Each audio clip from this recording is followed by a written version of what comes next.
episode, Christmas. Just Christmas. Everything Christmas. It's a Christmas episode. Yeah. Hi. Oh, can it be Christmas every episode just for that intro? It's Christmas. Deal with it. I love that song. I might as well have been wearing sunglasses at that stage. It's a Christmas episode. Just deal with it. I feel like Rick from Rick and Morty should have been saying that. It's a Christmas episode. Just deal with it.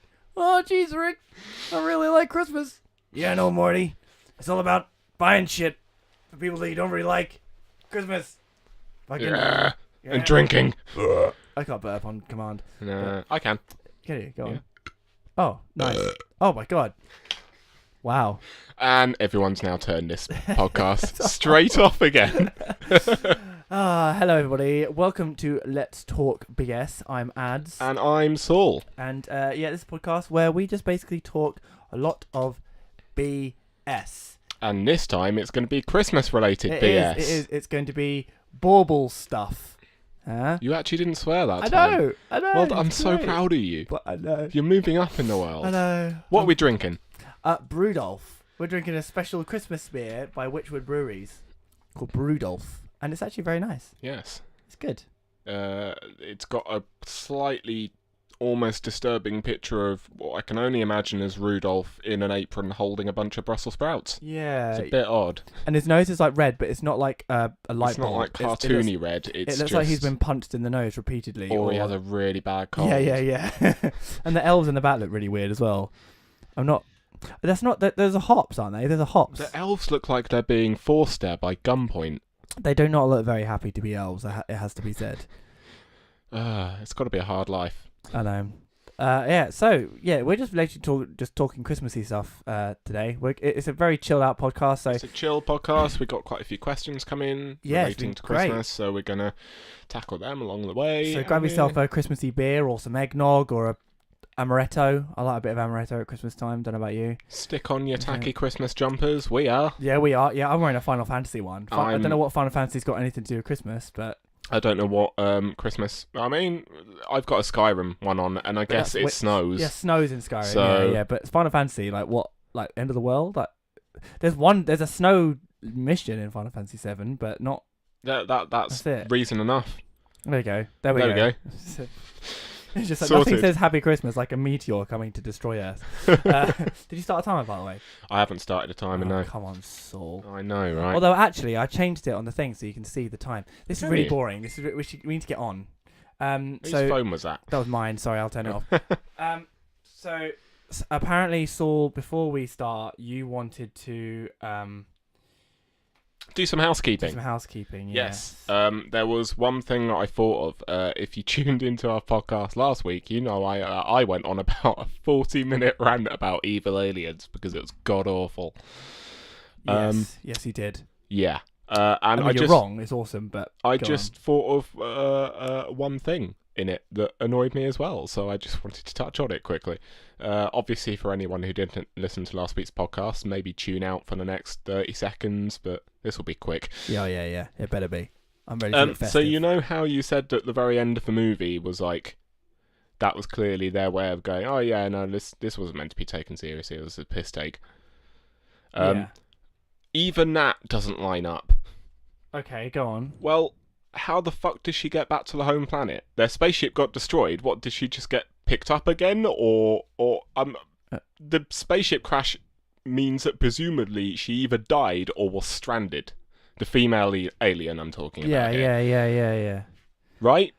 Yeah, I know. But Saul, like, you just can't pick holes in a film like this. Like I can, and I will, and I did for a whole 40 minutes. So tune into that if you havenn't beforehand, because I ripped it to shreds. Like it's a bad film. Okay, it's just a bad film. But like, if you're gonna go in depth about it, then like, well, that's fine. You're gonna find you're just going down the rabbit hole. Yeah, I will continue to go down a rabbit hole for this bloody film. Secret alien. And I will find a secret alien cave and destroy it with a fucking laptop. Oh man!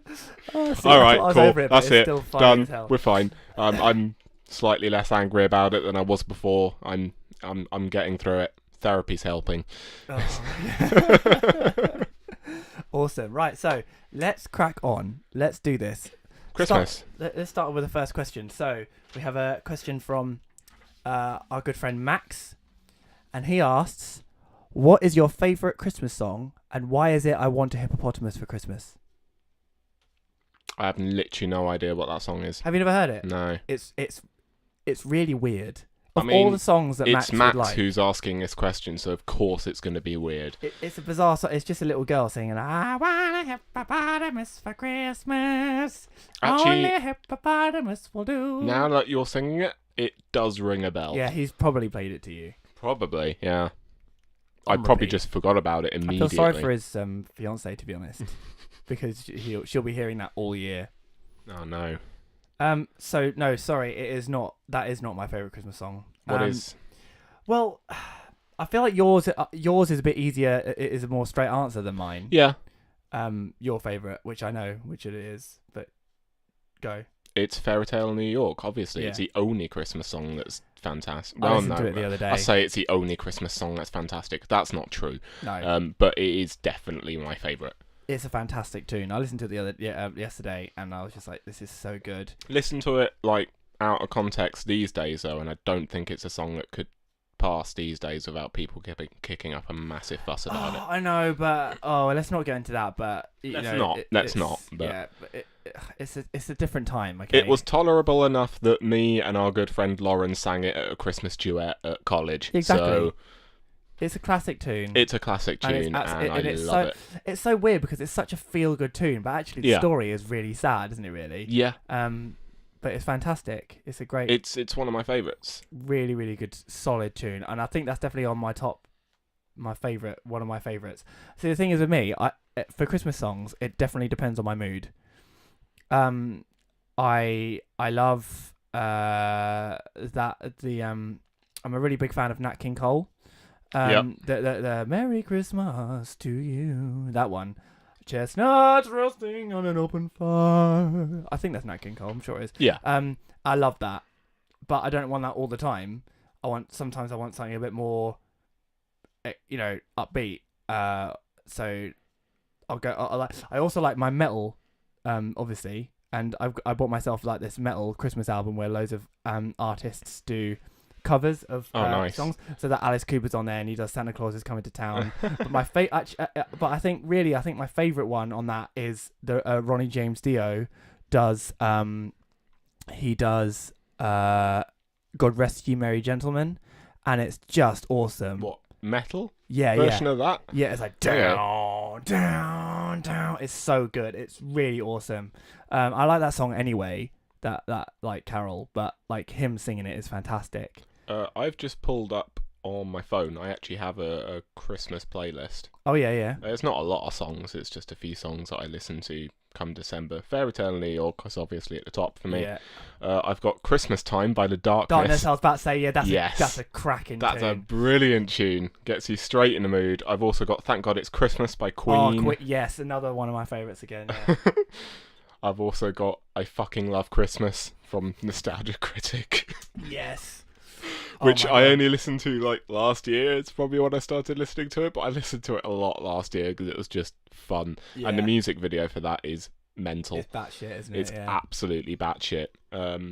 Some of the lyrics in it are just I just downloaded literally just today, to add to my Christmas playlist, which is actually my Christmas playlist is over 7.5 hours long. no way. Yeah. I've got 4 songs on mine. Is that it? Is that literally Yeah. it? Is that all you've got? Yep. Oh my God. I've got 7.5 hours of Christmas music. But I just downloaded our good friends God Damn It Jeremiah. Oh yeah, They've got not one but 2 Christmas albums. brilliant. And they're just like piss takey. And Are they absolutely available? hilarious. Can I get that on iTunes? I might have to download think- them and add them. I think it's only on Bandcamp. Okay, I'll download But it from you can Bandcamp instead then. Yeah. Oh, it just They're I listened to they're it such last a night. good band as They're well. They're so- a lot of fun. If they're friends of ours, definitely go and listen to them. If you want something like that's a bit kooky and fun, but still like they're poking fun at Christmas, but it's also very Acknowledge Christmassy at the same it. time. Yeah. It's great. So yeah, those are kind of like I've got loads of Skindred did a banging a tune called Jungle Bells, and it's like all like reggae rap rock stuff. And Okay.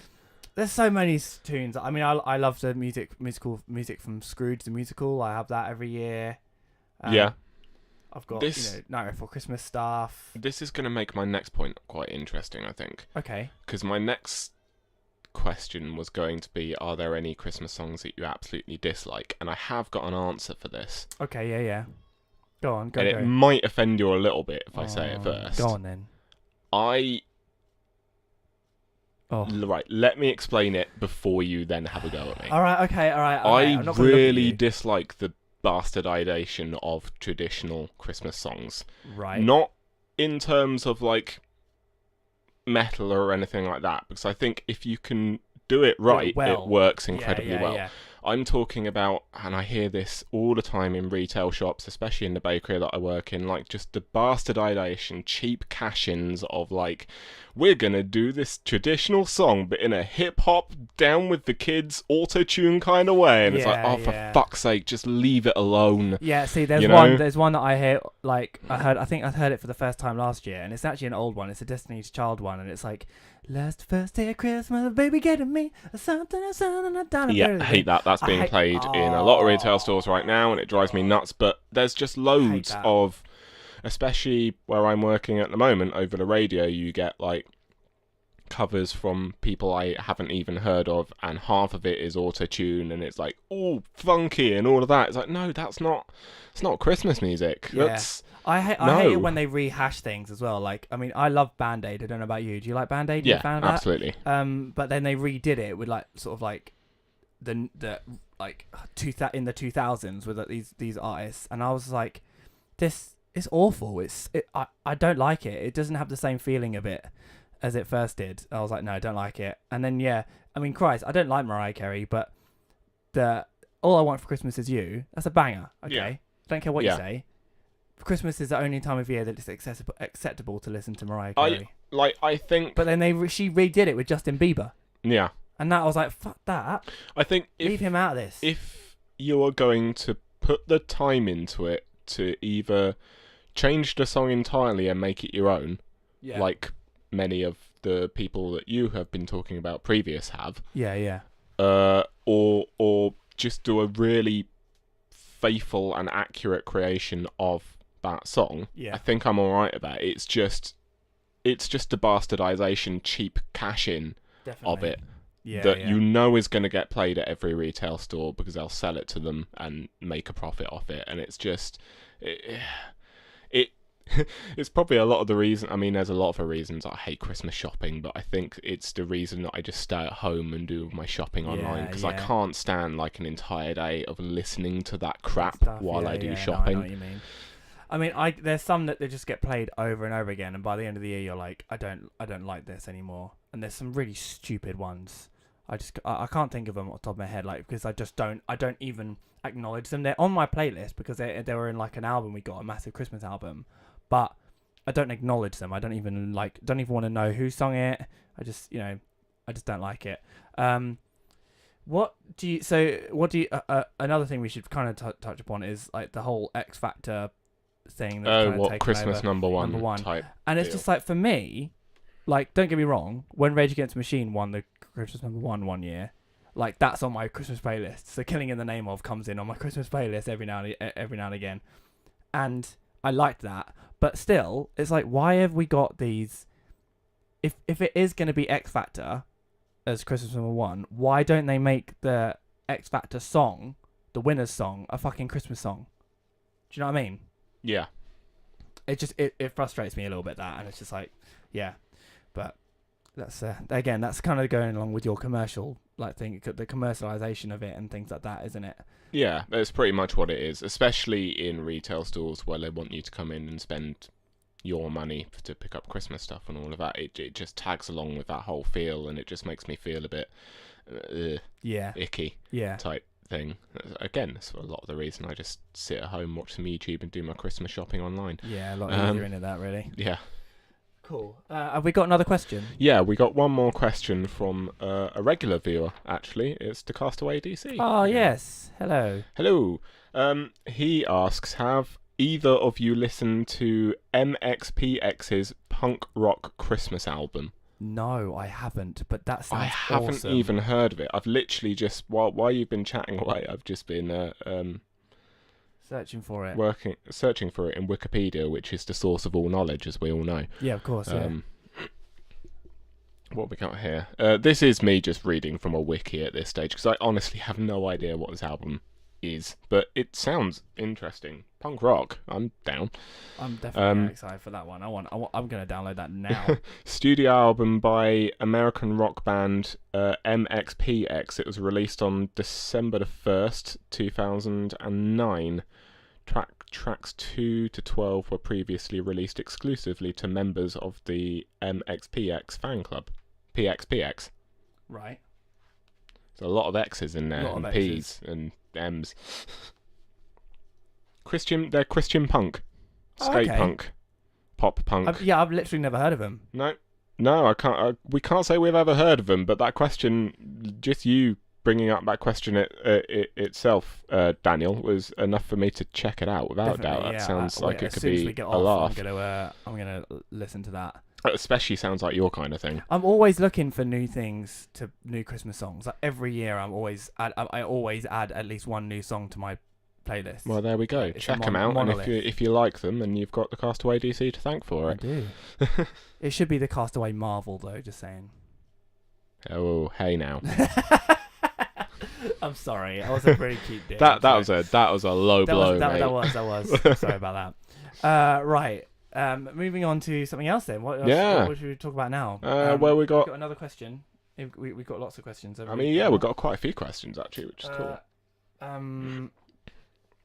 Well, actually, no. I tell you what. Actually, I gave you 2 films, Christmas films that you hadn't seen. Yeah, very true. So obviously, we didn't do entertainment exchange last podcast, in case you didn't hear. But this time, because we were going to talk about Christmassy stuff. Yeah, I think there was one discussion in particular that we're going to talk about, which is actually brought up in a couple of these questions. Yeah.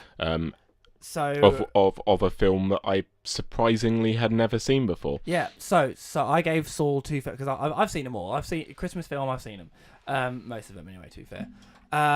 He hadn't seen Love Actually. Shall we talk about that first? Yeah, we'll talk about that. Yeah. And then we'll go on to the other film that you Lovely. haven't seen. Yeah, I haven't seen Love Actually, mainly because, I judged a book by its cover. I saw the DVD case and went, that probably doesn't look like my kind of thing. No. And you know what? When giving it to you, I said, look, you might not like it, but honestly, it's probably one of my favourite Christmas films. I know it's tacky. I know it's, like, in places, it's quite shit. But I like it. It makes me feel Christmassy.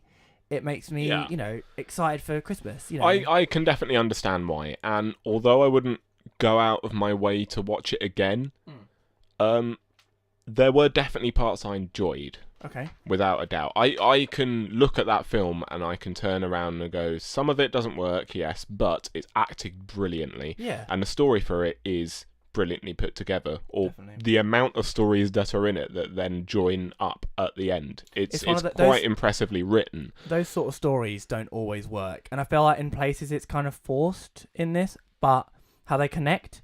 But at the same time, there are a couple of the stories in there which I felt just didn't need to be there and were probably there to get more actors in. Yeah, definitely.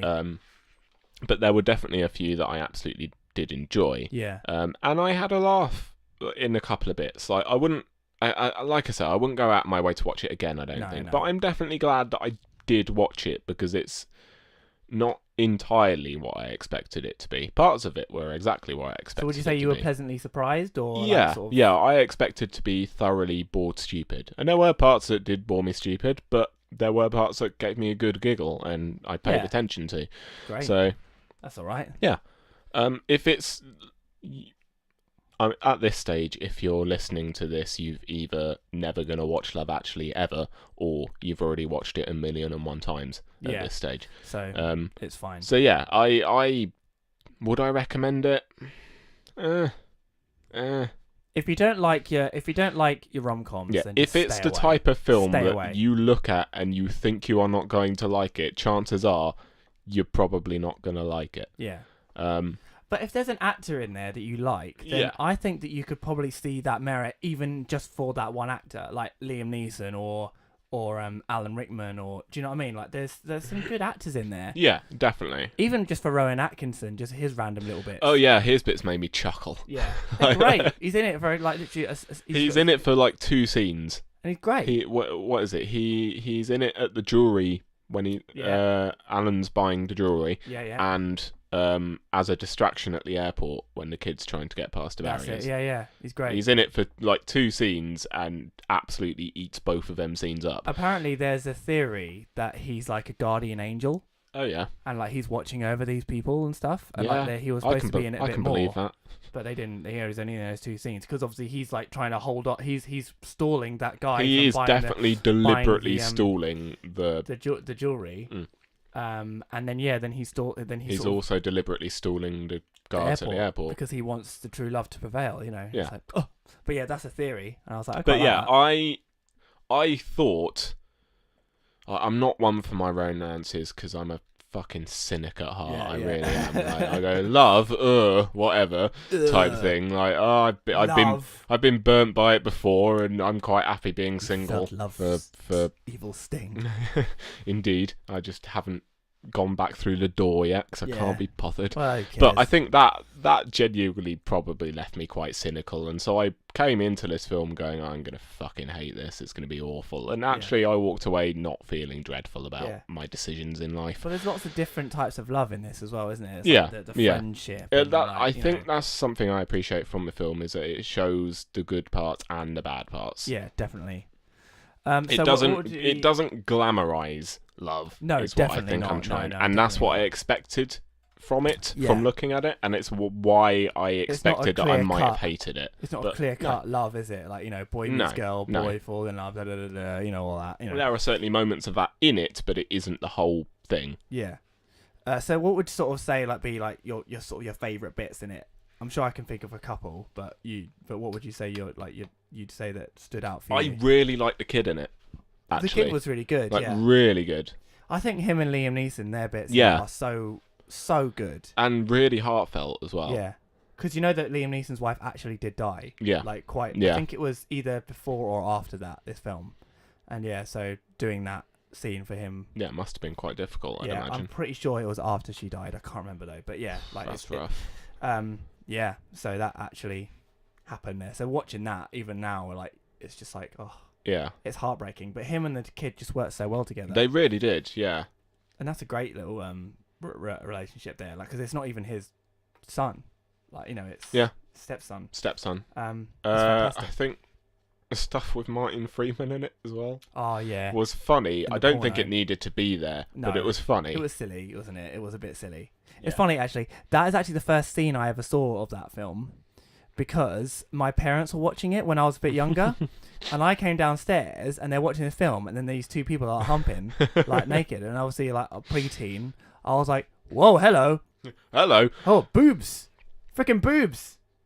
And so then I love this film. This is the best film ever. So then when I got older, I hadn't seen it. I'd never seen it before. I didn't know what it was, and all I could remember was like, oh, "That's the film with the tits in it. I'm gonna watch it." And then it was quite actually. It was like, I mean, I enjoyed it, but then I was like, "Oh, okay. There's only 2 scenes with boobs.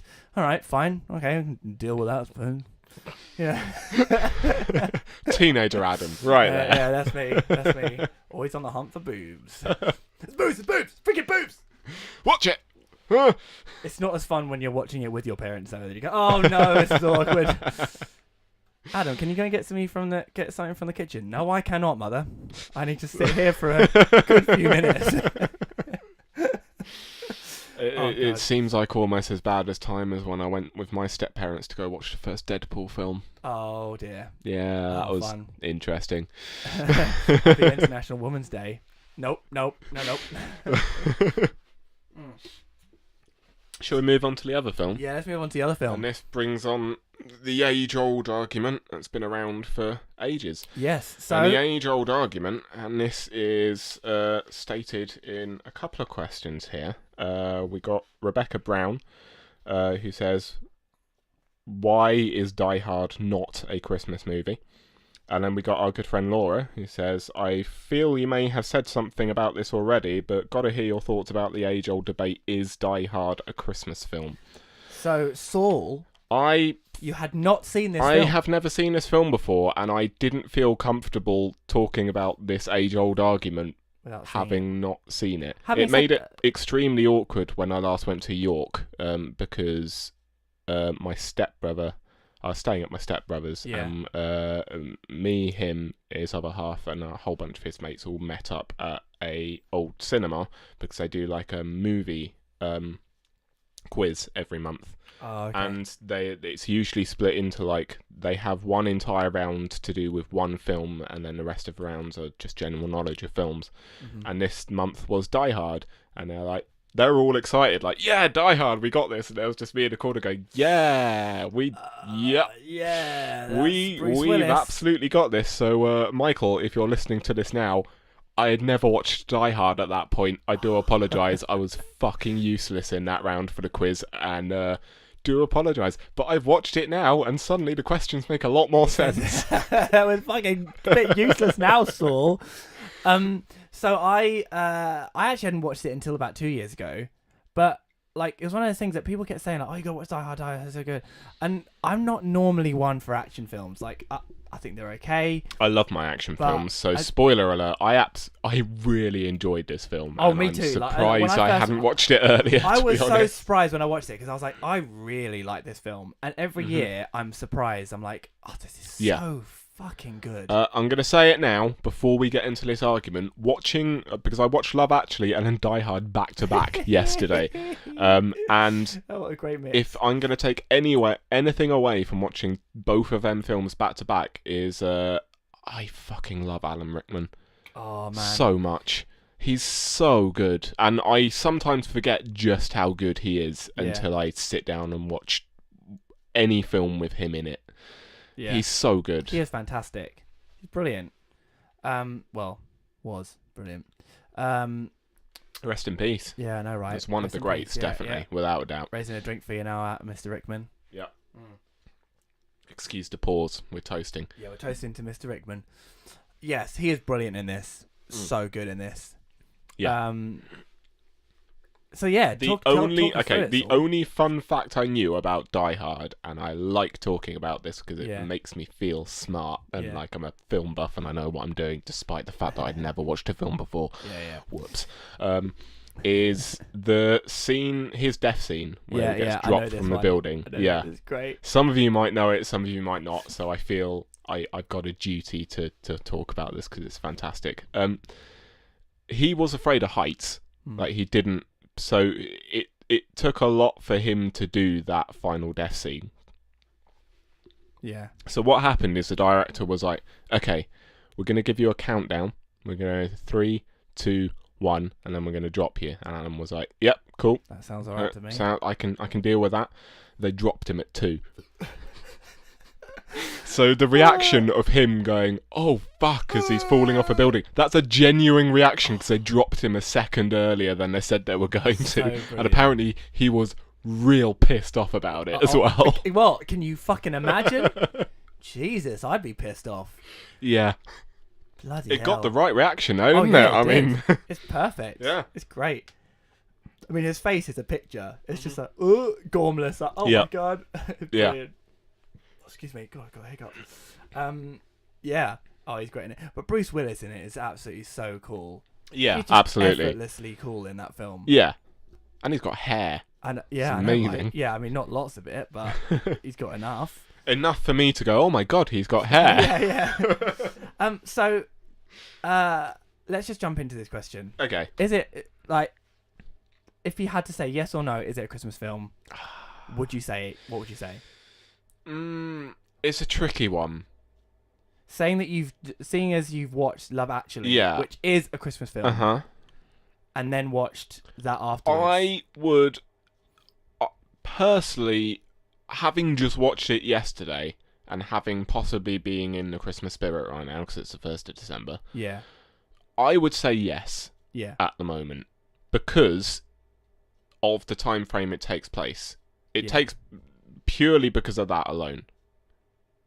Like, Definitely. I was trying to come up with an argument about like why it wouldn't be a Christmas movie, and the best I could come up with is and it's a really stupid comparison. I've got it written down in my notes, but I wasn't going to say it originally. But fuck it, But go you know on, what? go on. I Go am. for it, man. I was trying to come up with, okay, well, if this is a Christmas film, then I don't know, like Mean Girls is a Christmas film because it's got that Christmas song in the middle of it. Yeah, But then I turned around and was like, actually, no, because one, I definitely wouldn't put Mean Girls down as a Christmas movie, and it's only that one bit. Whereas Die Hard is all the way through. Christmas all the way through. Yeah. So for that reason alone, yeah, I think I'd label it as a Christmas film. Yeah. Sorry, Rebecca. Sorry. Yeah. I would label it as a Christmas film. I have to agree, but I think more because I enjoy it and it actually does make me feel Christmassy. But there are other films that are like this. So Lethal Weapon 1, I don't know if you've seen that one. With Mel Gibson. Have you seen Lethal Weapon? Yes, it does ring a bell. Yeah. So I don't think I've seen it for a long time. I'm too old for this shit. Yeah. Yeah. So that's set at Christmas time. And it is like there are a Christmas scene. And actually I'd probably argue that there's a bit more Christmas stuff in it than Die Hard. And we watched it one Christmas and it was, I mean, honestly I couldn't remember it. I think I wasn't really in the mood for it. And I haven't really put it on since. I will go back to it. People that are going, what, you don't like Lethal Weapon? Like, I will go back to it, and I haven't watched Lethal Weapon 2 yet. Apparently that's better. But I wouldn't class that as a Christmas film. But some people say, well, yeah, it is. But I reckon there are some people going, what? Is it? But I think Die Hard's become more of a beast now. Yeah. It's become more of a big thing. It's because and I people think debate the it so much. argument between is this a Christmas film or not has just made it even more of a Christmas film, if any, because it's now going to get defended to the hilt, which means it's always going to be in people's minds come Christmas. Ergo, it's probably a Christmas film now because we made it a Christmas film, basically. Bruce Willis, when asked, said, no, it's not. It's a Bruce Willis film. I was like, what a cop-out answer. I got a response here because obviously Laura asked this question on Twitter. Yeah. And it was responded back from Caroline, who said, well, it was released in July, set at Christmas time, and had Christmas music in it, and snow. If it was released in November or December, it would be fully fledged as a Christmas movie, but I think it's a Christmas movie like by default. Why did they do that? Why did they set it at Christmas time and then release it in July? Release it in July. It seems a bit odd, doesn't it? That's really ridiculous. I feel like they wanted it to be a Christmas film. Yeah. I feel like that they wanted it to be, because otherwise, what's the point? What is the point of having it at Christmas time? There's literally again, this is kind of going against the argument of being a Christmas film, but like, there's no point in having all that Christmas stuff. You could quite easily have Die Hard without that stuff, couldn't you? Yeah, quite easily. It's not going to change the story at all. So, I don't know. I think, honestly, it's a real cop-out answer. Again, I'm doing a Bruce Willis, but I think it comes down to taste. Yeah. Because, some people might want Christmas films, but they don't want to watch your Love Actuallys or your... Yeah, exactly. It actually moves on to my next point about films quite nicely. We'll get onto it in a bit. But, it all comes down to taste at the end of the day and what you consider to be a Christmas movie. Yeah. What makes you feel Christmassy? Exactly. And if that's an action film for you, then Die Hard is a Christmas film. Yeah. Simple as that. If it's not, if you don't if like it's action not, films, then Die Hard isn't a Christmas film. It's going to make you feel on edge. But I happy. think, as stated before, I think the fact that it is so argued these days means that it's always in people's mind, and therefore, because of this argument, it's a Christmas film. Because think of one time in December where you don't think about Die Hard at some point because someone has brought it up. Yeah. I think for that reason, we've made it a Christmas film at this stage. Definitely. I think that's my argument for it. Yeah. That's what I'm going to stick to. There we go. We've solved the age-old question. Yeah. No more debating now, guys. There can be peace now. That's it. We've solved it. So let's move on to the next thing. So what do you talk about? So I wanted to talk about films that aren't traditionally Christmas films, but you make a point of watching every year come December. Yeah. And I've got two franchises that I watch religiously every year. Okay. One, Harry Potter. All of them through. They're always on at Christmas time, well, aren't they, Harry Potter? And I think that might have helped December. fuel it, is that I would always see it on TV. And so I'd be like, Harry Potter, Christmas, great. I've heard that a lot. A lot of people have said Harry Potter to me. Yep. It's quite interesting, really. It's got snow in it. It counts. Yeah, it's got a snow scene, but again, Yep. let's not get into that again. Let's not get into that. That's the other franchise I watch religiously every year is the Lord of the Rings franchise. I'm not including the Hobbits in that. That doesn't happen. But the Lord of the Rings franchise. There's So only 3 Lord of the Rings Fellowship films. of the Ring, Two Towers, and Return of the King Yeah. every year. Extended I see editions that as one. well. I see that one less. And that's because I like Lord of the Rings. Don't get me wrong, but that's a mission. It me. is. And That doesn't relax me watching those films. because I've watched them yearly, I can confidently go out on a limb and say Fellowship of the Ring is the best one out of the 3. Fight me. Yeah, you know what? I could probably I'd agree with that actually. Mhm. I mean, to be fair, I think that's the one I've watched the most of. Yeah. I actually was saying to Kat the other day, I have never actually seen the end of Return of the King. I mean, it's good, but it goes on yeah. and on. Actually, and I on. lie. I've seen And the on. ending where they where he wakes up and then they and it's And but on. I haven't seen the build up. I just the Return of the King is one film that I've seen the least of. Yeah. I played the game. I played the PS2 game. Oh, that's a freaking cracker awesome of a game. That is a fantastic game. Especially That in and co-op. Two Towers, both of Oh, them yeah. were solid. Perfect. Brilliant. But Uh, yeah, I enjoy Return of the King for the visual aspect alone, because it's got a couple of things in there that look a bit dated by today's standard, but it's still got a few things in there that looks amazing still to this day. And I follow Fellowship of the Ring for its story aspect. Yeah, definitely. Yeah. And then I think Two Towers sort of has both, Yeah. just not as well as the corresponding films.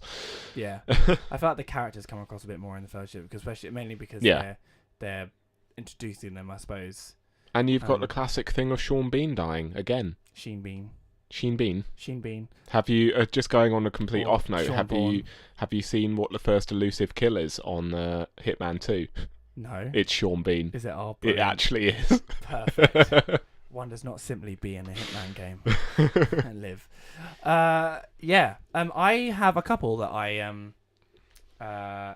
Oh, actually, before you go into that, I'm Yeah. gonna throw Die Hard into that now, because that will probably be a film that I watch yearly in December now. Cool. For Do we have a question future. around this? We do, yes.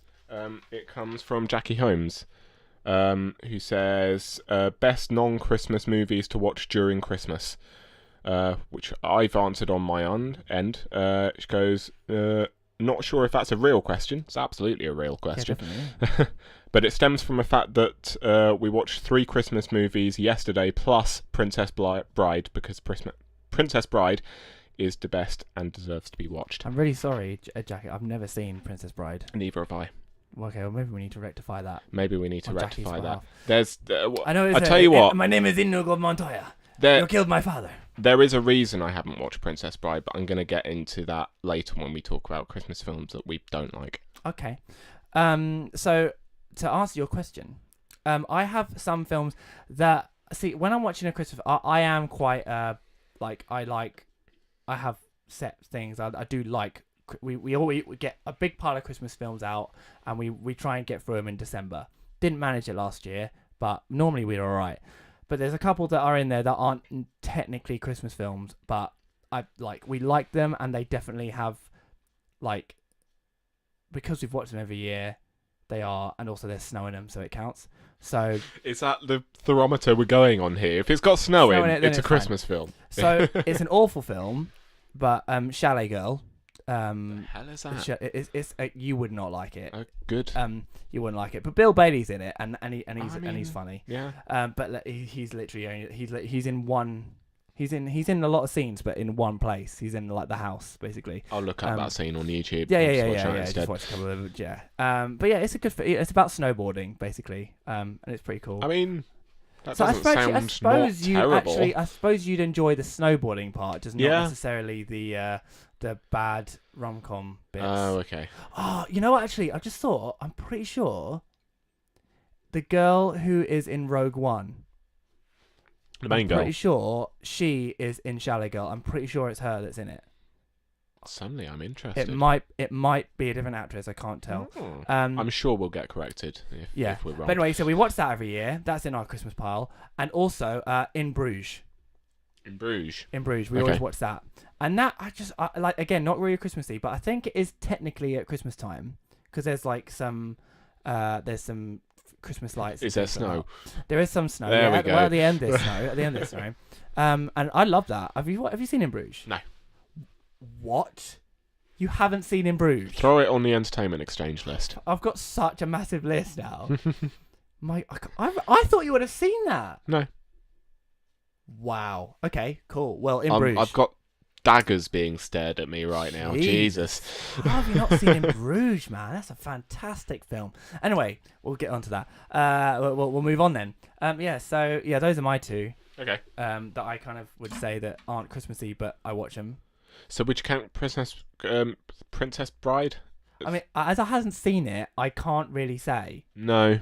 But I suppose, again, it goes down to taste. If that makes you feel happy... Yeah, I think it's quite magical, isn't it? I feel like that like for it to be like Harry Potter, Lord of the Rings, it's all, they're all quite magical and mystical, aren't they? And that's that kind of feeling this time of year, isn't it? I think not just that. I often find that come December, I watch more films in December than I possibly have combined throughout the rest of the year. Yeah. I don't know what it is. I don't know whether it's just we feel comfortable and at home and just sort of in our own place to watch movies, but I definitely watch more films in December. A lot of them being repeats that I watch every single year, but I definitely am more in the mood to watch a film in December. Yeah. Is that idea of getting up cozy? It's that idea of, it's cold outside, we'll stick a heater on, we'll have some hot chocolate. It's just a nice atmosphere to just chill out and be like, oh yeah, you know what, fancy a film. Yeah. You know. By the way, it is Felicity Jones that stars in Chalet Girl. Totally different role for than in Rogue One. Yeah. But so maybe you might like it. I don't know. Cool. So let's go quickly. Let's touch upon something else that we said we were going to talk about. Unless you don't want to, we were going to talk about films we don't like. Yeah. Yeah, we can talk. We can go on to that. So I know one of yours. Yeah. And I feel like I agree, but right. I want to hear your points. Okay. So it's The Grinch, right? Yeah, not a fan. So can you not even watch it for Jim Carrey sort of thing? Or no, but I will go out on a limb and say that for Jim Carrey to be as good as he is in The Grinch through all of that makeup is thoroughly impressive. Do you know that he had to? They actually had to hire, because he was going to walk after day one of filming. He said, "No, I can't do this. I'm not doing this fucking thing. It's awful." They had to hire an FBI agent who specialized in torture to train him through train him of how to get through torture, basically. Wow. No, I didn't know that. That's yeah. It's just a fact. It was on the internet. Yeah. It must be true. I will happily, while sitting on my pedestal of, I don't like Grinch, and fight me, I don't really mind, whatever. I will happily go out on a limb and say that Jim Carrey is thoroughly impressive in that. I love hugely Jim. I'm a big Jim Carrey to fan, get the facial expressions that he does through that amount of makeup on his face is just straight up impressive. It just is. Definitely. So go on then. Go on. Stop ripping on the Grinch. Okay. The main reason that I don't like Grinch is this isn't the main reason, but the reason I just don't like it as such is I don't find it very funny. Yeah. Really. I just didn't. I didn't. I think the bit that solidified it for me is, I'm gonna make the mayor kiss my dog's ass because that's hilarious, and I just turned off at that point, and I couldn't really. It just I honestly think that Dr. Zeus would turn in his grave if he saw what that got adapted into. That being said, I've heard alright stuff about the new Grinch film that's come out, the animated one. Alright stuff. Not enough for me to go and watch it. No. But hopefully they've done a better job with that. I can hope, because it seems like Dr. Seuss's stuff seems much better suited in an animation than live Yeah, action. definitely. I think the faces in the Grinch are really weird, aren't they? They're terrifying. They are absolutely Yeah. terrifying. When I was younger, I really enjoyed it, and I think when I got older, I still enjoyed it. But I think if Jim Carrey wasn't in it, I would definitely like just not watch it. Yeah. Okay, the main reason that I don't like this film is because it was forced upon me a lot Okay. when I was in a relationship with my ex. All right. It okay. was like a yearly thing. This film needed to be watched like 4 times within the month type situation, and it drove me fucking mad. It Oh, no. drove me mad. Which moves on to another reason that I haven't actually sat down and watched Princess Bride yet, is because she tried a lot to get me to sit down and watch it repeatedly, and that was like one of the only times where I actually stood my ground and was like, no. And I think that is the reason I haven't watched it yet, is because I've continued, probably out of bluntness at this stage, to Nope. not Not gonna watch it. But that being said, I fucking got over that relationship years ago, and I should probably sit down and watch it, because I do keep hearing incredibly good stuff about it, and I do often get a look of shame when I turn around and say I haven't actually watched it yet. Well, it's okay. We can both have the look. Let's have a movie night, Adam. Let's Yeah, sit let's watch down. Princess Let's have some Bride. popcorn in our PJs. We'll sit and watch Princess Bride. Is there anything else you want to add on the Grinch, or should we? I've got one more film that I don't like, and again, Go. it stems from Having to be forced it. forced to watch it continuously, and that's Frozen. Oh, see, I you know what? I like Frozen. Okay, I like Frozen. Much like Jim Carrey's acting in The Grinch, I can appreciate that it is a good film. Yeah, but you had to watch it too many times. When it got released, I was forced to go and watch it at least 5 times at the cinema alone, and it drove me mad. Do you know what? And I kind of just sat, especially when it gained such popularity that one song was being played on a radio continuously. Mate, don't even. There was me just standing there going, I fucking wish they would just let it go. Jesus Christ. Oh God, don't even If you like Frozen, great. I do not knock you for that whatsoever. Hey, it's a good, it's a good film. The thing that wound me up was the fact that people were turning around and saying this is better than Lion King. I was like, you can't say that. I'm sorry. Oh, you cannot say that sentence while I've got a swig of beer in my mouth. I almost just spat it all over the place. The thing, I'm a big Disney file. You know that. I love my Disney. Okay, and I like Frozen, but I think it's all right. Moana is 10 times better. I haven't actually seen Moana yet. That's good. And it's one that I do. It's one that's on the list. It's one that I definitely want to see it. But again, I think it stems from me being put through Frozen so much that I've almost built a barrier to animated Disney films at the moment. Where I'm just like, no, not right now, no. And it's Frozen a barrier that I absolutely need to break at some point soon. But it's just one that I haven't got over yet. It's funny you say that about Frozen because I would not consider that a Christmas film. No, I don't. But it's got snow in it. That doesn't make me feel Christmassy, Frozen. I don't know what it is. I just don't. It's got a snowman and everything. Yeah, I don't know. I know, right? But I just don't. I don't watch it at Christmas time. And a reindeer. Honestly, this. No, I know. It's weird, isn't it? It's a bit odd. That's why I think that it goes down to taste because, I just don't. That would be like the last thing I'd watch.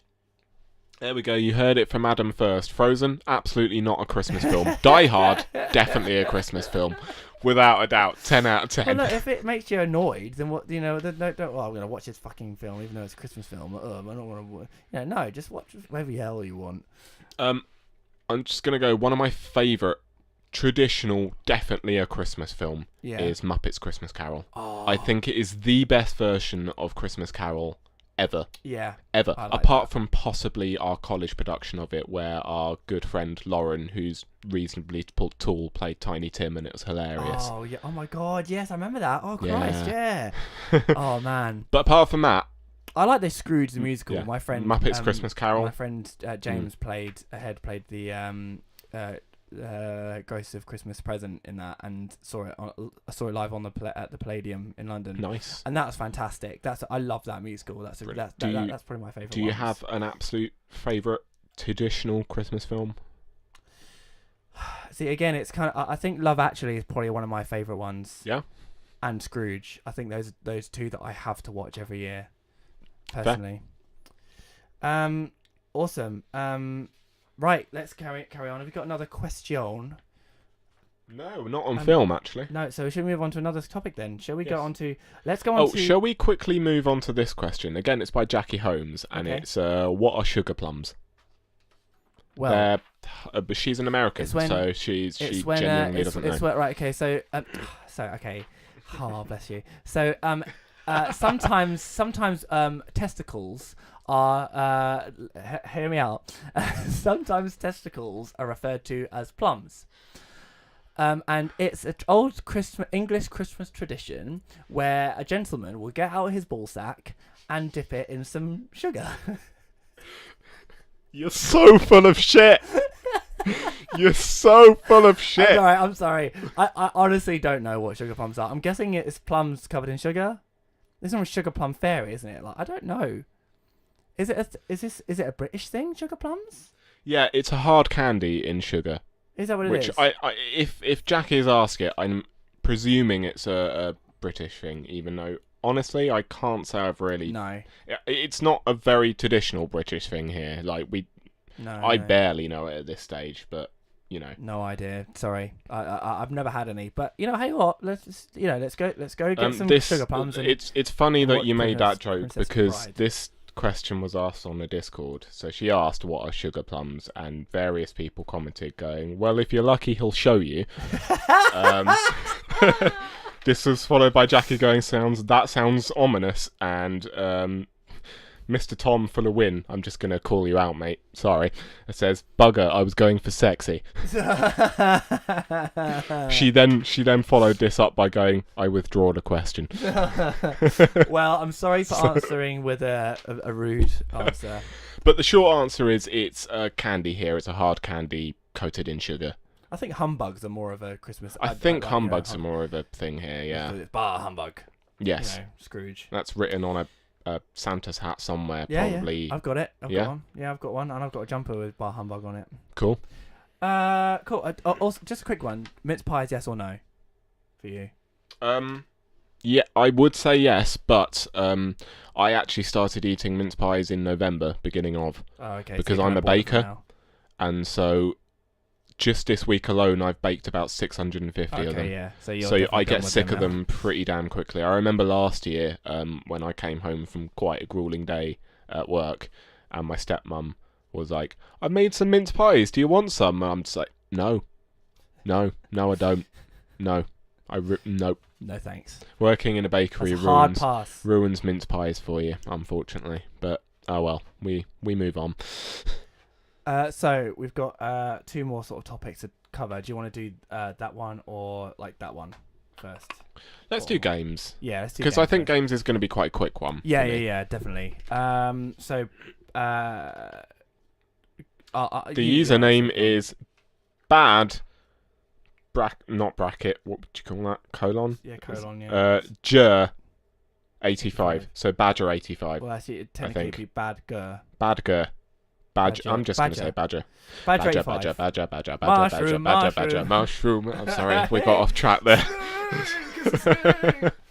Okay, so yeah, his question is any Christmas gaming traditions. I try to go back to Ocarina of Time every year because it's my favourite game of all time.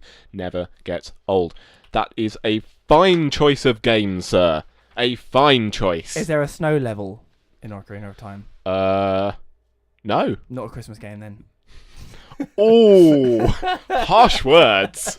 I'm sorry, I'm only joking. You can play. Yeah, what you want. Ocarina of Time is an absolute belter. I don't play it at Christmas, but I do make a point of playing it every year myself Surely at some you point. should if you're going to play Ocarina of Time, you should play it in Zelda month, which is in November. November.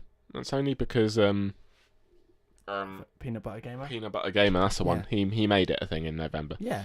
But I play Zelda games all the time, every year, all the time. So You're more of a gamer. Like, have you got any Christmas games that you play? Like, games that yes, you play on Christmas I've time? got a couple. I wouldn't necessarily call this a Christmas game, but for some reason I do play in December almost yearly for the Okay. past like 6 years, and that is another Zelda. It's Link to the Past, Okay. which came out for the SNES. Mini SNES. I have a mini SNES. Achoo! That's a SNES. There's a mini SNES. From my oh, no. NES. Oh man. Every time. That's a good one. Yeah, I play Link to the Past Okay. year in December. I don't know why. Is that one that you played with your dad, or? You know what? It might have been. I definitely remember playing Link to the Past with my dad because it was one of the earlier games. Maybe a family thing. Yeah, quite possibly. Maybe. Especially seeing that it stems. My dad's birthday is in December as well, Yeah. so maybe it's like a psychological thing that I just like sitting down and playing it every year. I like that. That would, Yeah. that's nice. Um, I haven't played it. So. No. You haven't played any Zelda games. No, I haven't. Yeah. Interesting. There is one that I've actually only recently started as well, and it comes from a game that you quite like, and Kat especially likes. Oh yeah. And that's Stardew Valley.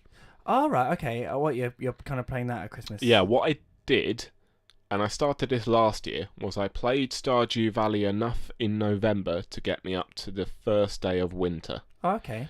And then every single day, and I don't play more than one day, like every day. Yeah. I just have a day in the farm because it's winter and it's snowing and it's quite nice. Like, and it's you've played Stardew Valley. Days take 10 minutes on the whole to get through, maybe a day. And it's just nice. I started it this morning because I knew I'd be busy later on this evening because we got a Christmas get-together thing. Yeah. So I started it this morning. 10 minutes just in bed. Makes it even better that it's on my Switch, so I can just lay in bed, play 10 minutes worth of a day in winter in Stardew Valley, and I'm now going to be doing that for the next 30 days. That's really good. That's like a little Christmas advent calendar in a game. Yeah, almost. I really like that. Yeah. That's a good. I mean, I wouldn't do it because I wouldn't be able to just play one game. It's like, no, I need to my crops. I make a point, like 10 minutes before I go to bed, do a day in Stardew Valley in winter. Yeah. That's great. It's lovely. It's really that's nice. And I think it's something I'm genuinely going to continue with yearly because it's just nice. It's almost like I'm in bed, I've cleaned my teeth, and it's just a type thing. Like 10 minutes of just nice relaxing, game, isn't it? real nice. And winter in Stardew Valley isn't that grueling, is it? Because you've got a lot of stuff. You're basically you're basically just preparing your farm for spring. Yeah, is what you're doing. So you do a bit of mining, you go out, I talk to the community a bit more, which I never do when I'm actually growing stuff, because I'm like, no, I've got to grow stuff, and I've got to make money, and fuck all you guys. So I don't really play any video games at Christmas, but ever since me and Kat have got together, we've because her when me and Kat first got together, we had our first Christmas together at her parents' house, and one of their traditions is they play board games. They all get around board together. games are a definite Christmas thing. And my family never did that. We never played board games. Really? No. Well, because it's just so crazy in our house. We've got so many people. So yeah, I mean, the two games we always play without fail is there's a game called the London Underground game. Okay. And you basically have to get to a set amount of London Underground stations. And then like you pick a chance card sort of thing to change lines to say if you want to go from the northern to the whatever Piccadilly line, you have to pick a card, but then that card could send you to like Paddington Station sort of thing, which is all the way over there, like away from your destination, and that's great fun. That's a great fun game. We always play that every year, and we play a game called it's like the present game. So it's really fun actually. So you all you got like wrapped presents. No one knows what they are, apart from the person that wrapped them. And then you've got two decks of cards. The first deck gets handed out to everyone. Everyone has a deck hand. And then the second deck is laid out. And then you sort of just keep taking a card out sort of thing. And if it's your go, and like keep taking a card out and say like if it's the Ace of Spades and I've got the Ace of Spades, I get to take a present. Sorry, I blanked out slightly there and was just thinking, the Ace of Spades. Sorry. So I'd get that present, and then obviously when all the presents have gone from the middle, then you can start stealing presents from other people. Ooh. Until the deck runs out, and then whatever presents you're left with, you get to keep. And without fail, every year there's one that's shaped like a beer bottle. So then me and like Graham, my father-in-law and stuff, we're always just fighting over who's gonna get. It's just like, well, I'll have that. Well, I'll have that, and it's just a game of like who's gonna end up with this thing. While Kat and Anne are both looking at you, going, oh, "Men." Yeah. So we always play that. One thing on the subject of games at Christmas time. how amazing is it? Like, so I mean, for me, one of my favorite things was when I was younger, and then you'd get like a video game for Christmas. Oh, yes. And then it's just that thing of, God, I want to play it, want to play it, want to play it, Yeah. want to play it, want to play it, want to play it. And a lot of the time, if there's enough, because obviously we'd get up really bloody early, my family. Yeah. So I would, and normally have plenty of time to start playing this new video game before I'd even have to think about getting dressed. And everyone's running around getting dressed. And Hang I'm on, just you like, get dressed for Christmas? Sod that. well, oh I yeah, stole my because we had to go pyjamas. around to my aunt's or whatever. sort of thing. And yeah, and you got to look nice. You know, oh yeah, I get dressed. I put on my nice Christmas jumper and, you know, get my hair done, put makeup on. Oh yeah, you got to look nice Christmas Day. It's baby Jesus' birthday. But yeah, and I always got a chance to play my game normally. And so I love that. That's normally the best. Do you know what the thing? That's the best, like, first play of a game is on Christmas Day. Without a Scoffing doubt. down mince pies. Playing that video. And even if you come, and then like, even Drinking your soda if you pop. come back after, like, you know, like after your Christmas dinner, and you just sat down, you can play it and keep playing this game, and oh, it's so good. Your family's asking what's going on, and you're just trying to ignore them. Who's that? He's got a funny haircut, hasn't he? Shut up. You were playing Final Fantasy, weren't you? I was, yeah, Final Fantasy 10. I got that one, yeah. I was like trying to concentrate on the story, and they were like, yeah, what's that going on? I was like, I'm not going to be able to. I'm going to have to restart this game to get what's going on. Yeah. Well, you know what? That moves quite nicely onto our next topic, which is Christmas traditions. Christmas traditions, yeah. I've already touched upon one there. So we got a couple of questions coming from this, both from Isabella and Ben Carter. Isabella, so what are your Christmas traditions? Ben Carter, Saul. Your name's not in there, mate. Saul. Saul. What traditions do you hold to Xmas? Yeah. Smiley face, smiley face. Smiley face, smiley face. Go for it, Saul. They asked you, not me. Oh, You got oh more no. friends than me. Can I have a bottle opener? Wait, where is it? It's literally behind that beer bottle. Oh shit. Yep. Wow. Oh my god.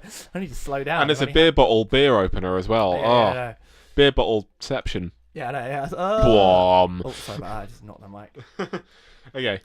So, there was a tradition that I used to do back when... okay, I should probably premise this to begin with by saying that I touched upon this a little bit last podcast, but my Christmases living in the old house were never great. No. It's probably why it took me such a long time to warm up to Christmas, because there used to be times where I'd be like, no, fuck Christmas, don't want anything to do with it. Or it used to be Christmas doesn't happen until my dad's birthday, which is 16th of December, which is quite late into the month. Now I'm an awful lot better with it. But we used to spend Christmas at my grandparents' every year, and that used to be nice. Used to have a nice dinner, blah blah blah, all of that. And I love my grandparents. My grandparents are great.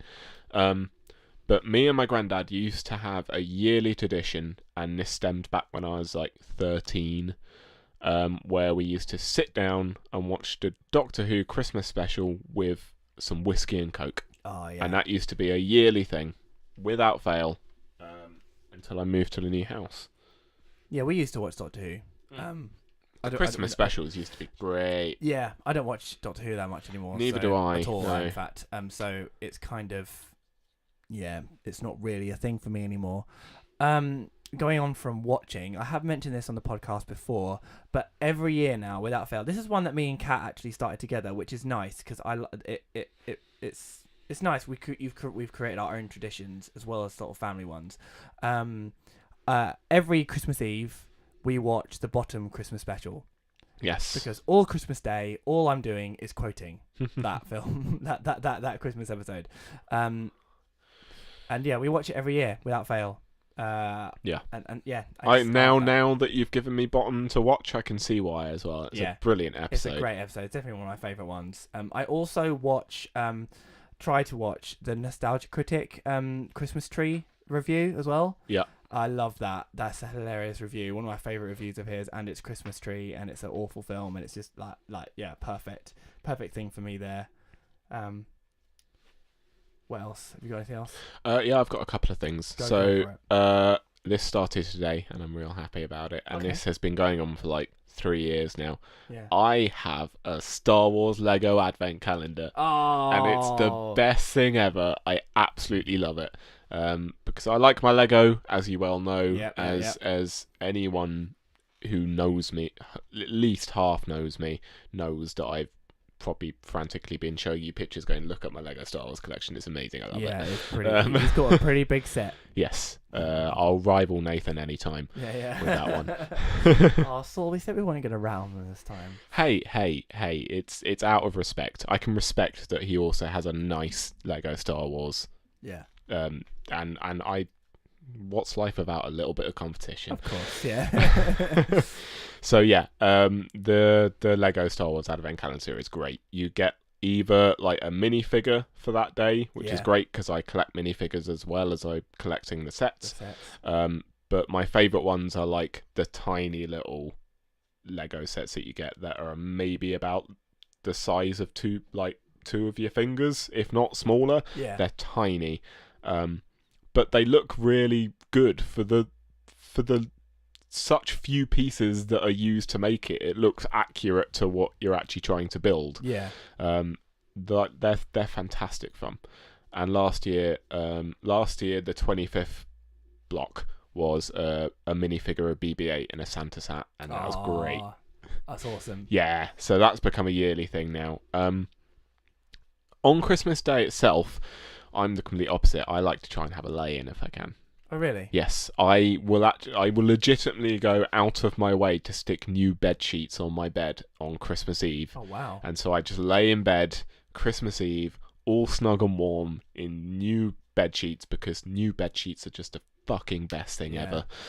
And I fall asleep, and this is I'm going to call you out, Charlie is my stepsister. This has become significantly easier now, because Charlie used to love getting up really early for Christmas, although that being said, she is actually spending Christmas with us this year, so I might not get a lay-in this year. I might not get my lay-in this year. Well, I'm definitely not getting a lay-in this year, because I don't get lay-ins at all anymore. No. With Although this year's got to be special for you as far as Christmas is concerned. It is. I mean, obviously Elsie won't really know what's going on. Yes. But it's exciting, you know.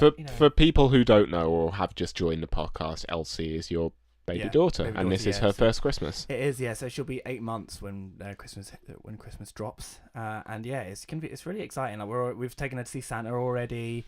Nice. And she loved it. Like, she was really, and she just liked it. It's just so it makes it actually. I am way more excited for Christmas this year than I have been for the last 3 years. I love Christmas, don't get me wrong, but I'm really excited for it this year. So yeah, that's exciting. Obviously, now we're going to be getting all these even more new traditions. With Elsie coming along. Yeah. I had one. It's completely gone out of my mind now. We talk about lay-ins and stuff. Like, you know, when we were in my parents' house, oh my god, we used to get up really early. But I was alright with that when I was younger. But then obviously the more and more I got older, it got ridiculous. Like, I was like, oh god. And I remember the first time Kat came round my parents' house for Christmas, Reese, my youngest brother, he comes knocking on the door, like, you know, at stupid o'clock in the morning. Like, I'm talking like 5 o'clock or something like that. Oh, that's not stupid o'clock in the morning. Like, I mean, it might have been earlier than that, but I like. And so I was like... Oh, honestly, I'm surprised I don't have old dears on Christmas Day outside my bakery shop at 6 a.m. and go, where are my croissants? We're shut. Go away. Yeah. So that one year, where the first year Kat came around to my parents' house, like, Reese is like, here we go. Like, yeah, come on then, get up. And I was like, oh, God, I'm getting up. And Kat's like, what? Oh, God, we're getting up now? I was like, yeah. And then she was like, what time is it? And I told her the time. And she just turns around and she just goes... fuck off. I'm not getting up now. No, and I was thinking in my head, like, oh my god, I'm gonna have to go and tell my family that, like, because we had only been together for like 2 years at this point or whatever. Yeah. And I was like, oh god, like, we're gonna cause an argument. So I go out and, like, I say, like, my parents and my parents are up, my dad's boiling the kettle, like, they're both like looking groggily, like, sort of trying to wake up, obviously. And I was like, I'm really sorry, but Kat said no, she can't wake up. Mum goes, good! Voice of reason! Everyone back to bloody bed! Come on! Oh, brilliant. And I was like, Wow, that went better. That went better than I thought. expected. Shit, Nice. that was great. And then then it was like sort of 7-8 o'clock, whatever. And then Kat was like, "Yes, that's better. Now we can get up." And it's like, Mum was like, "How much better do Cat you all took feel charge. Brilliant. Fantastic! It was great. I was like, Brilliant. wow, because it was great. Is that when you realised she was a keeper? Oh yeah, I think that's right, when my cool. family realised she was a keeper. Like, yes, brilliant. So that's always fun. That's a good fun Christmas story.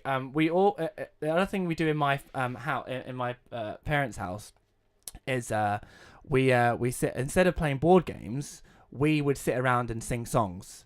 My great granddad, he used to sing like these ridiculous, silly songs. I think you might have heard a couple of them before. Yeah, I've heard a couple. The band has performed them. Yeah.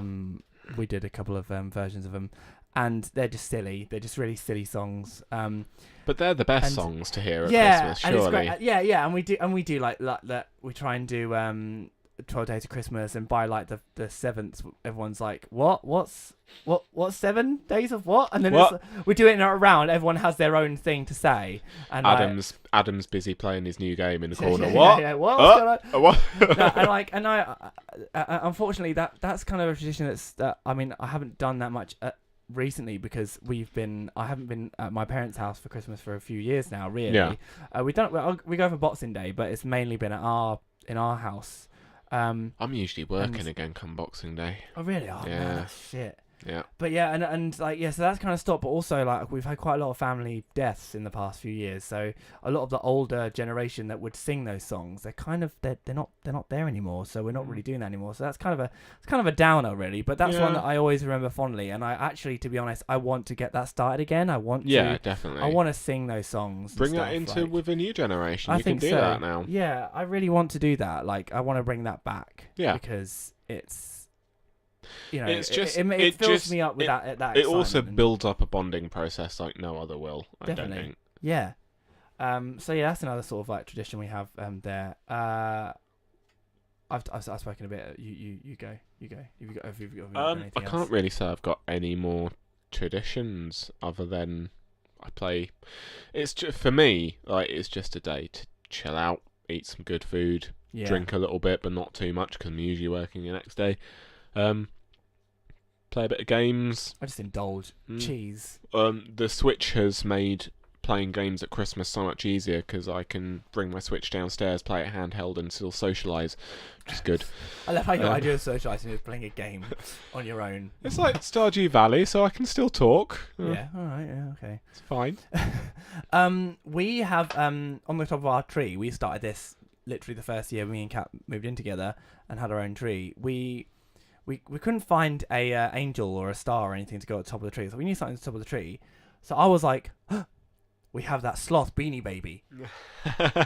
get a Christmas hat on it quick. So he stuck a Christmas hat on it and then went on top of the tree, and I was like, nice. I freaking love that. And Kat was like, initially it was just going to be just until we found an angel, but then I said, no, let's keep that. So every year now we have the sloth at the top of the Christmas tree. Brilliant. And I love it. And it's like, and he's the Christmas sloth now. Like, he's become, nice. He stays in the Christmas box. He's not out any other time of year. He's only in that, and it's great. I'd have a Death Star on my Christmas tree. You looked so serious. You said that. I'd have a Death Star. And I'd kill anyone who said no. I'd kill anyone that objected with my Death Star on a tree. On the tree. Pew pew. Pew, pew. Oh, man. Wow. Okay, I think that's probably the best way to close up our Christmas chat right there. I am feeling super Christmassy right now. I'm feeling super Christmassy. And we're recording this on the 1st of December, so literally the beginning. So it's okay to talk about Christmas stuff. Yeah. I don't know when this is going to be going out, but, hopefully you should all be feeling Christmassy now as well. We certainly do. Yeah. And get in contact with us. I know we say this every podcast, but genuinely, tell us your Christmas traditions, your Christmas films, whether Die Hard is a Christmas film or not. Yeah, just we'd like to hear that. Yeah, please definitely. Do send us a tweet or. Yeah, you can get hold of us on our own Twitter. I'm at Saul Reed, and I'm at Ads Queenie Bond. And you can get hold of the podcast on Let's Talk BS1. So yeah, let's engage in a conversation about Christmas stuff. That'll be cool. Let's do that. And obviously we're on Facebook as well. Let's talk Facebook PS2. Yeah, talk PS2. The Instagram still isn't a thing yet. Instagram is not still a thing. It's probably never going to be a thing, is it? No. It'll be a running joke. Yeah, let's talk PS3. Insta. Oh no, wait. Although it's funny, Small Town Drunks have started their Instagram and they've been doing a lot more Instagram stories Okay. and stuff. So maybe we need to. I thought we weren't going to talk about them. No, we weren't. I know. It's fine. But so Merry Christmas, boys. Merry Christmas. Up your ass. We love you guys. We do. We're the best frenemies. Frenemies. Yeah. Wow, my dyslexia got caught all up in that. So we have jumped the gun a bit. We have jumped the gun with doing our we jumped the gun a bit, but that's only really to advertise it Twitter. Come talk to us about Christmas stuff. Please do, and send us the questions. Like we want some more questions. We're happy to have questions. We literally we'd talk more, do more question filled stuff if that's what you guys wanted, and send us a review as well. But yeah, we jumped the gun. Yes. So, as regular listeners will know, every month we exchange and some entertainment. Last time we didn't do that because we were going to be talking Christmas stuff. We didn't want to bog it down with... Not only that, this is about the quickest turnover we've had for podcasts ever. Yeah, We're literally recording this a week after the other. So it wouldn't have been fair, really, to do that. I mean, you could have done a film, I suppose, but it wouldn't have been right. You did. You gave me 2. I did give you 2, actually. Yeah, didn't I? I kind of screwed that one up. No, I enjoyed them. But yeah, so this is the first time we've kind of discussed our podcasts. Yeah. Our entertainment exchanges beforehand. And we said in the previous podcast, like, sorry we're not doing entertainment exchange, but don't worry, we're going to make it up to you with our next one. Yeah. And that is a lot of the reason we've been discussing this entertainment exchange with each other rather than the other times where we would just spring it on each other. Surprised it, yeah. So I think it's safe to say that the 2 things that we are sharing with each other are actually very important to us. Yeah, as definitely. People. They're both things that, like, I feel like they define us. Yeah, in quite a way. And in a way, it's a risk. Like, I don't know about you, I'm feeling a bit nervous about this one because if you turn around and you're like, I really hated this, or if you're like, I didn't get it, I'm sorry. Yeah. Then if you turn around and say you don't like this, I know I keep threatening about this every single podcast, but this mic is on a 10-meter long cable, and I will fuck off. So it's a bit worrying. I feel like that we'll probably be a bit nicer about it. Just like we're not going to rip into it. No. And I don't think we will. I feel like that they're not sort of things that could be construed as awful. To put it into context about how much this stuff means to us that we're about to exchange, we both have tattoos of these things on our person. Yeah. That is how much this stuff means to us. Yeah. So that probably puts it into some context. Yeah. Okay, so let's stop beating around the bush. Let's get into it. So, all right. Saul, go first. Go on. I'll go first. So I brought you an entire game console. Yeah, he did. For this. What I have brought you is... It's Zelda Breath of the Wild. I have given you the Wii U version of it because I don't want to give you my Switch for a month. No. Mainly because Super Smash Bros. Comes out in less than a week, and you're damn skippy. I'm going to be picking it up and playing the fuck out of it. I've given you my Wii U version along with my entire Wii U. Yeah, Saul comes to mind on the train, and so he's had to carry it like on his back. Yeah, along with like all the beers. I tell you what, it's made me appreciate my Nintendo Switch that much more. Oh yeah, I can imagine. Yes, I can't believe I've never played a Zelda game. I think it's because I never had a Nintendo console, really. So I think that's why. So yeah, I was racking through my head trying to work out, because I knew I wanted to give you a Zelda game because the franchise means so much to me, but I was racking my head about what one to give you, because especially with the older games, it's quite a difficult thing to get into if you aren't already invested. Yeah. I feel. And so I was racking through my head, like, I could give you Ocarina of Time. Like, there are a shit ton of Zelda games I could give you. But I think the easiest one to get into these days, in this day and age, is the newest one that has come out, which is Breath of the Wild. Yeah. Because it's so drastically different to the rest of the other Zelda games, but it still has your Zelda tropes in it. Do you feel like that I'll be able to play this and then will want to go back and play the other games if I like it, or do you feel like that actually it's going to be like kind of you with Skyrim and going back to playing Oblivion? Do you think it's going to be something like that? It depends what games. I reckon there'll be a few games that if you like Breath of the Wild, you will like Ocarina of Time, definitely. Yeah, I was going to say, I think Ocarina of Time is one of the ones we talked about potentially having, wasn't it? And Majora's Mask, would you say? It's a very different gaming mechanic. Yeah. I'm thinking more in terms of graphics. Yeah, it looks. And things like that. It looks exactly the same to Ocarina of Time, but it's an extremely different gaming. It's quite mechanic. dark, isn't it? Yeah, well? yeah. Quite. Yeah, really dark. But I figured that Breath of the Wild, for someone who has never played a Zelda game, is the perfect game to jump off from. And it's fantastic. I mean, this when it got released, it got Game of the Year last year. Yeah. Not only that, it got like straight 10 out of 10, 5 out of 5s across the board. It's currently still sitting on Metacritic right now with user reviews and all on a 97%. Yeah, I mean, I heard lots of people talking about this game. Like, even people that I was like, I didn't even know you played Zelda. And they're like, yeah, well, I wanted to play this game. This... I showed you the trailer for this game. Yes. Eventually. Yeah. And shit. Sorry, I've just had a beer and it's spilled everywhere. Aww. No, not the beer. Oh, take my eyes, not the beer. Shit. What the fuck? Damn it. Catastrophe. Yeah, so I know there were quite a few people who watched that trailer alone and pre-ordered a Nintendo Switch purely for that game, despite never playing a Zelda game before, which is mad. It's got a huge attachment rate to the Switch. I think it was a very large reason why the Switch sold so well on launch.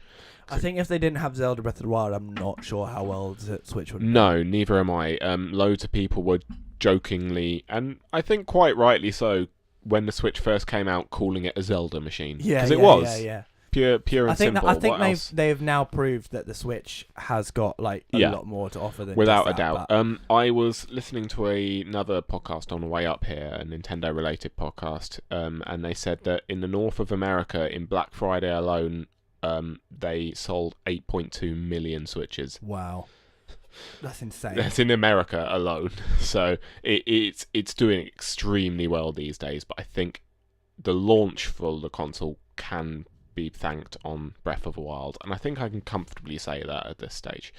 The Wii U version of the game, there's really not much difference. You're not going to lose much apart from the fact that you can't play it anywhere you want at any time, which is fine because I don't go anywhere anyway at the moment. So. But like graphically, it looks just as good. You're not losing any of the gameplay stuff. Like it's pretty much exactly the same game. You just can't play it anywhere. That's pretty much it. Cool. I think you're going to love it. I think there might be a couple of things that might frustrate you, but apart from that, I think the game holds up well enough that you'll persist, without a doubt. And we've got quite a lot of time to play it. I've got quite a lot of time to play it as well, which is good. That's, again, it's a lot of the reason that we missed last Entertainment Exchange is we wanted to give as much time to this as we could. Yeah, definitely. So, yes, after the podcast is finished, I'm going to set up the Wii U downstairs entirely, and We're ready to go. Yeah, have fun with it. It's great.